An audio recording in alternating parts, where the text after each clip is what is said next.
আইয়ুবশা electronics. এখানে সকল প্রকার কাজ করা হয়। AC, fridge, oven, washing machine, fan, oven এবং দক্ষতা ইলেকট্রিশিয়ান আছে, ইঞ্জিনিয়ার আছে।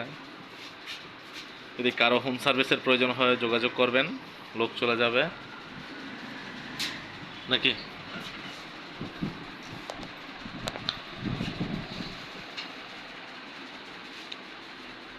এই যে ভিতরে ওনাদের ভিতরে কাজ চলতেছে অলরেডি। এখানে আবার ওভেনের মেকানিক আছে।